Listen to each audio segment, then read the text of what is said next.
Greetings, music lovers. This is Rick Ferguson, rickfergusonmusic.com. Welcome to my YouTube channel. Thank you for watching. I appreciate it. This is the second installment of my three-part series on Mozart, Salieri, and Beethoven, the Bermuda Triangle of music. In this second volume, I would like to explore the relationship between Wolfgang Mozart and Antonio Salieri. This triangle of personalities, Salieri, Mozart, Beethoven, was quite a powerful trio. The relationships between the three and the cross-pollinations were really significant. Salieri being placed in a position of authority to really assist both Mozart and Beethoven in their careers, albeit in very different ways. Specific to Mozart and Salieri, the first time that we believe the two were in the same place at the same time would have been when Salieri was still a teen, serving as protege and apprentice of the operatic composer Florian Gassmann, and was oftentimes playing harpsichord accompanying during Gassmann's operatic performances. The young Mozart, who would have been at that time 9 or 10 years old, and his father Leopold were in Vienna and attended one of Gassmann's operas. And that's one of the first times that we believe that the two were in the same place at the same time. Fast forward a few years to 1783, and we have the 17-year-old Mozart and Leopold again in Vienna, and they attended one of Salieri's first big hits. And by that time in 1783, Salieri really had begun to establish himself as a successful, as a gifted operatic and stage composer. And so apparently the young Mozart, the 17-year-old Mozart, was so taken with this performance of Salieri's opera La Fiera di Venezia, festival in Venice, three-act comic opera, that upon returning home to Salzburg, immediately sat down and composed a set of 6 keyboard variations based on one of the arias from Salieri's opera.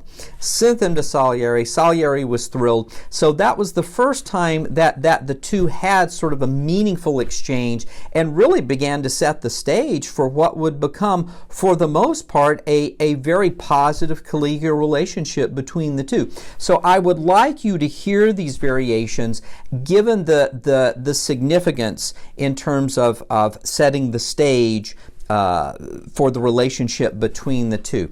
So here are the 6 keyboard variations that Mozart wrote, the 17-year-old Mozart wrote for Salieri.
hope you enjoyed those.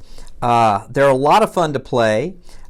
In particular, young pianists who are just beginning to explore Mozart's style would really benefit by playing these. You know, it's a lot of fun, and I think I love playing music that has a great story behind it. So it's fun to learn about the stories as well. So as Mozart began to establish himself as a part of Viennese musical life, he and Salieri had, as I said, a pretty positive relationship, and they very seldom would have been in a situation of competition, direct competition or conflict, because, you know, Salieri was essentially an operatic and stage composer, and apparently really admired Mozart greatly as an instrumental composer. And since Salieri wrote very little instrumental music, that would not have been a source of contention between the two. And even though Mozart ended up, in terms of his own operatic style, going in a fairly different direction than Salieri, he still viewed Salieri as an authority figure in terms of operatic stage and vocal composition and teaching. And so the two of them apparently were on very good terms for really the span of Mozart's life until his death in 1791. They even apparently collaborated in 1785 on a joint composition setting of a cantata on a text by the librettist Lorenzo da Ponte, with whom both Salieri and Mozart collaborated for some of their operatic composition. And this particular composition was entitled Per la recuperata salute di Ophelia. So for the recuperation, basically, of Ophelia, Hamlet. And this particular cantata was composed specifically for the Italian soprano Nancy Storace, who was really apparently quite a singer at that time. So I have a small short snippet, because I think it's wonderful to hear how the two of these collaborated. So here we're going to hear just a brief bit from this cantata, and if you note in the video clip, it will clarify what's being written by first Salieri and then Mozart's contribution in the same aria, which I think is a lot of fun. So we're going to hear soprano Kate Rafferty, and then forte pianist Vinicius Cata, and then on Baroque cello Ute Gros. Hope you enjoy. Caro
So that's a recording from 2016, and I think it's just a wonderful illustration that the two of them got along well enough, Salieri and Mozart, to be able to collaborate with each other.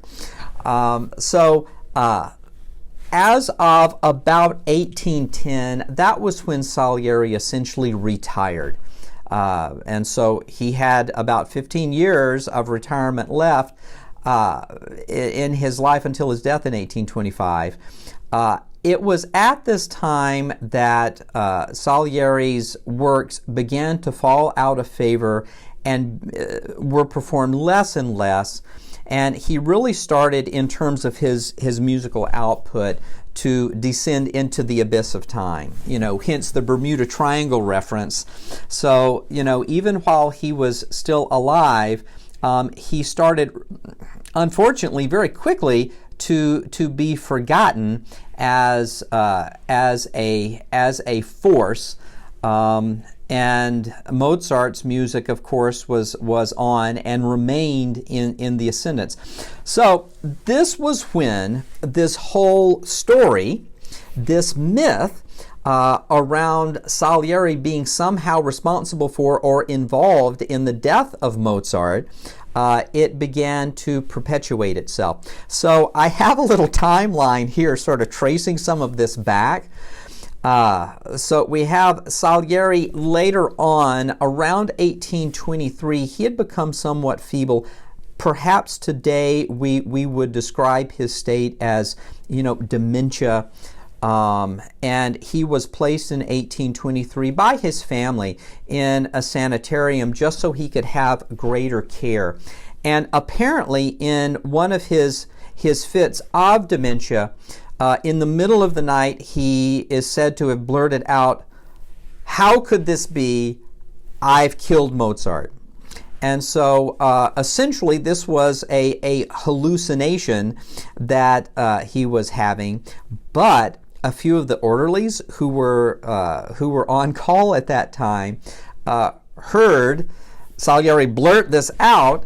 And of course, then in the next 24 to 48 hours, all of Vienna started to know about this. So this rumor began to circulate, and there really was no truth to this whatsoever.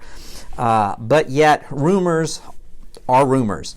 And so that began to perpetuate itself. The following year, 1824, during the performance, one of the performances of Beethoven's Ninth Symphony, apparently leaflets were distributed to the audience, perpetuating this myth of Salieri being involved apparently in the poisoning of Mozart. So we start to get a little bit more specific about cause of death, and that was not true.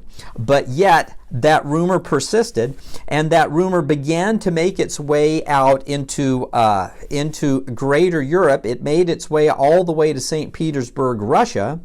And in 1830, the Russian writer, poet Alexander Pushkin writes, as a part of a collection of short stories, a short story entitled Mozart and Salieri. And sure enough, the plot has very much to do with Salieri being involved in the murder and poisoning of Mozart. And so this myth just at this point has legs, and it is being perpetuated.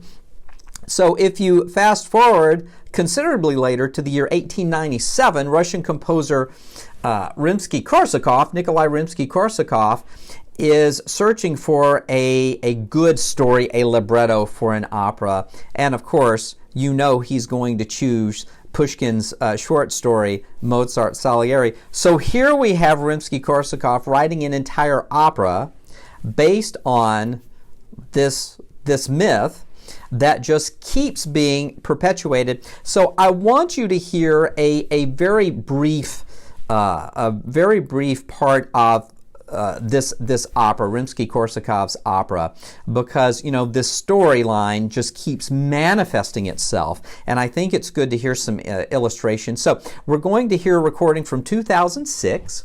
The finale of Rimsky-Korsakov's opera with Marek Kalbas as Salieri and he's singing with the Teatro Massimo Orchestra conducted by Dmitry Jurovsky. So hope you enjoy this clip.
So that was a portion of Rimsky-Korsakov's opera, Mozart and Salieri.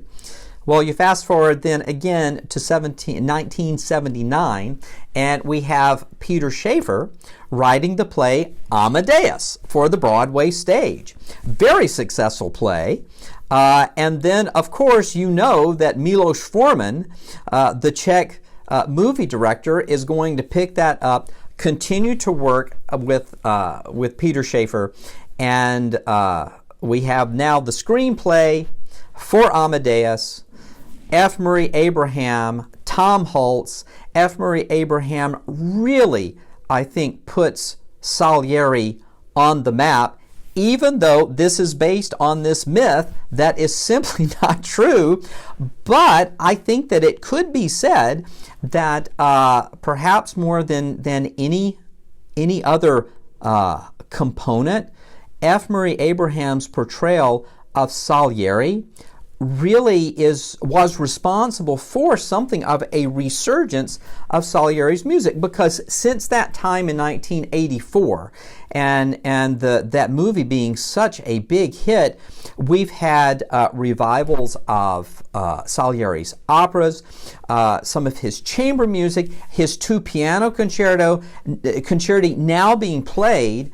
And so, you know, even though this storyline behind the screenplay and the short story and the opera and the movie are really based on a myth, yet we have Salieri emerging from this Bermuda Triangle, and now you're hearing much more of his music played. So it's absolutely fabulous. So it's a crazy story, but I think it's just fascinating. So I want to leave you with one of my favorite duos, piano drum, and I want you to hear their arrangement of tunes from Salieri's opera La Fiera di Venezia.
Thank you so much for watching. This is an absolute pleasure to talk about. I hope you found it to be of interest. Feel free to do some of your own digging.